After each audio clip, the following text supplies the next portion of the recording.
we've talked about what's the spend down mindset, Yeah. right? And there is a difference, which is like, how do I protect us forever? Like just have to exist. That's the ultimate goal. Whereas here, we're able to sort of let go of that. I think that's very true. Yeah, which is wonderful. But I think what's interesting that you're saying is, even within that, you have to change your mindset over time. Like for us, we changed our grant making practices to more trust-based philanthropy practices. So general operating support, multi-year grants, getting rid of pretty much all the paperwork. And that changed our mindset, right? In like, how do we lead with trust, and who are we? What's our identity? Yeah. And then that brought up new questions for us that then we had to change our practices again. Right. And then we just keep going in that. Yeah. That's what spending down is.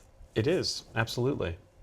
You have to constantly change. You do, but there's no one that says, here's how you do it. Yeah. And there just isn't.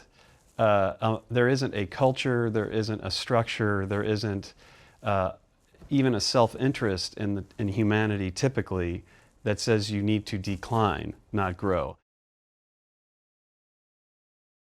I think what's little discussed in the sector is that we're so invested in such high-powered return investments in the foundation sector. We get access to a lot of really high-level hedge funds, speculation, Grand Cayman Island stuff, all of which is returning at very high percentages because of the fear of going out. So foundations want to be earning well above 5%. So when you shift to spend down and you're still in those investments, what's not often talked about, I don't know if you've had this experience, is that you'll have a great payout year and your investments will return it all back. Everything around you is resisting the spend down. It's wanting to live and grow. Hard to lead in, Yeah, very challenging, very challenging. And how do you bring everyone in the organization along on that and lead them through a letting go process and redefinition of who we are and why we matter still, even when that money is decreasing. Yeah, yeah. Yeah. So how do you do that? Oh, man.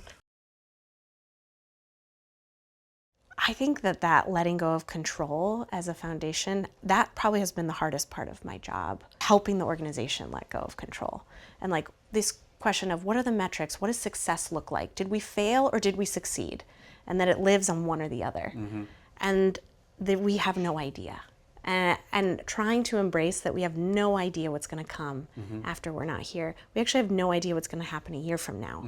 How do we show up for the relationships of the folks we have been in partnership with over our life, to be here for them until we're not, and accept where they are and help them sustain something.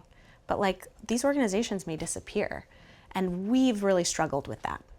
Does that mean that Tara Health failed in our spend down because some of these organizations are not going to exist past us, or they can't fundraise? Personally, I don't know if I've sold this across my own organization. Just find the concept of impact. Yeah, same. Deeply wasteful and time consuming in every way. Like financially, physically, temporally. It's just a waste of time. Yeah. And it really is there to suit typically the donor. What really I think the focus should be on is, and I know this is where your focus is on how are we showing up as contributors? How do we contribute? Not how do we attribute events in the world to our money?